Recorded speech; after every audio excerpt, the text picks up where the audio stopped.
Hello everybody, another Nero here again.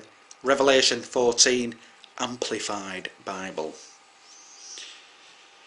Then I looked, and behold, the Lamb stood on Mount Zion, and with him 144,000 men who had his name and his father's name inscribed on their foreheads. So don't forget here, there are two marks, the God's mark and also the Antichrist's mark. Let's read that again. Then I looked, and behold, the Lamb stood on Mount Zion, and with him 144,000 men who had his name and his father's name inscribed on their foreheads. 2.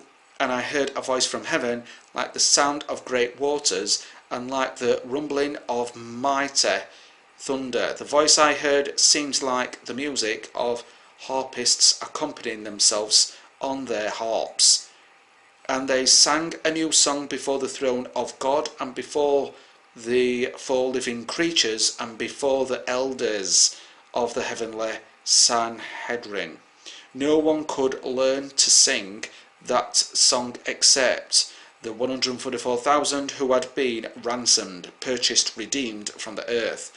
These are they who have not defiled themselves by relations with women, for they are pure as virgins. These are they who follow the Lamb wherever he goes. These are they who have been ransomed, purchased, redeemed from among men as the firstfruits for God and the Lamb. No lie was found to be upon their lips, for they are blameless, spotless, untainted, without blemish before the throne of God. Then I saw another angel flying in mid-air with an eternal gospel, good news, to tell to the inhabitants of the earth, to every race and tribe and language and people. And he cried with a mighty voice, Revere God and give him glory, honour and praise in worship, for the hour of his judgment has arrived. Fall down before him, pay him homage and adoration, and worship him who created heaven and earth, the sea and the springs, fountains of water.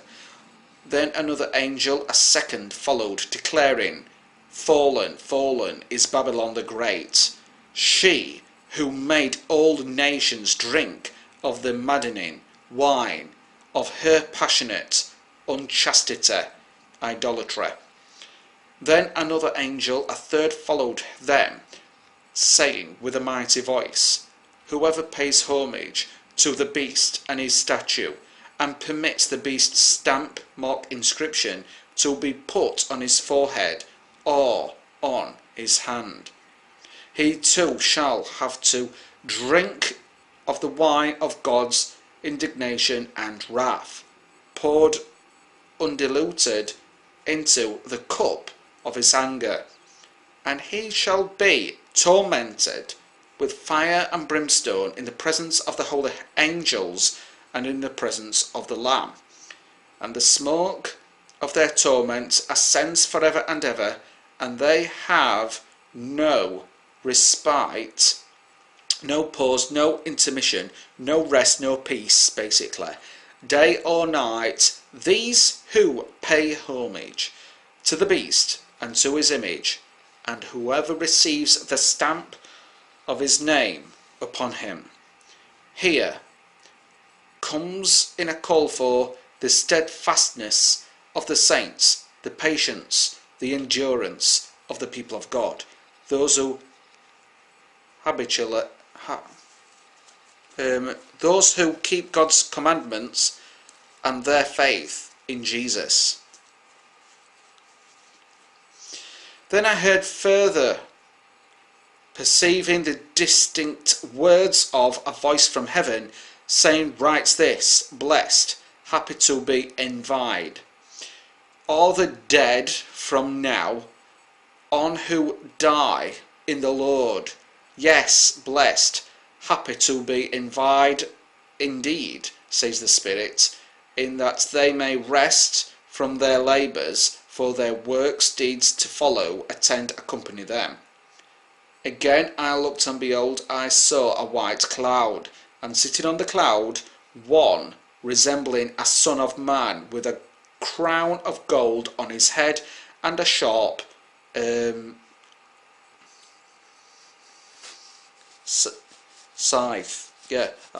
a sharp scythe, sickle on his head.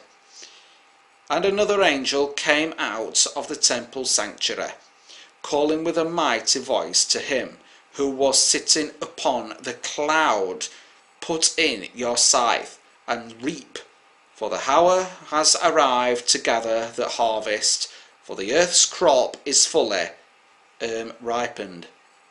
So he who was sitting upon the cloud swung his scythe, sickle, on the earth, and the earth's crop was harvest. Then another angel came out of the temple sanctuary in heaven, and he also carried a sharp scythe, sickle.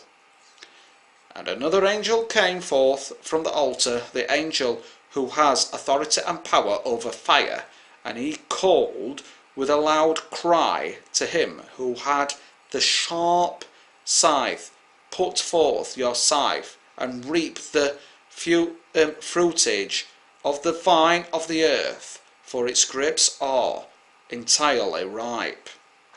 So the angel swung his scythe on the earth, and stripped the grapes, and gathered the vintage from the vines of the earth, and cast it into the huge winepress of God's indignation and wrath. And the grapes in the winepress were trodden outside the city, and blood poured from the winepress, reaching as high as horses' bridles, for a distance of 1,600 stadia, which is about 200 miles.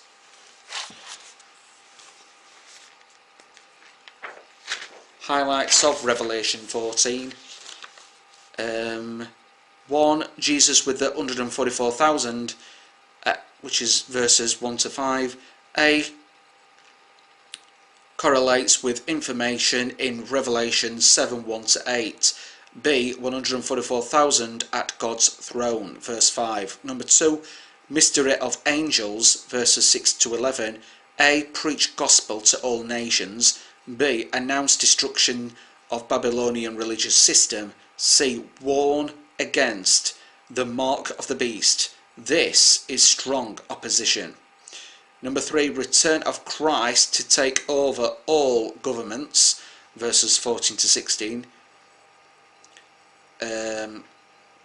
See Isaiah 9:6 as well. Number 4.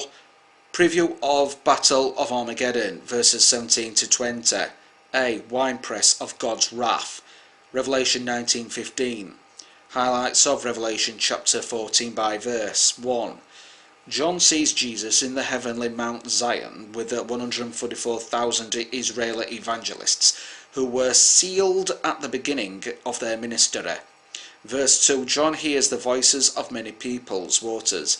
These voices belong to the believers God took to heaven 4 years previously. Verse 3. Joining the redeemed, the 144,000 are allowed to learn the song of that group, Revelation 5, 9, 10. Verses 4 and 5, these verses describe the 144,000, just having a drink, getting thirsty. Pomegranate juice.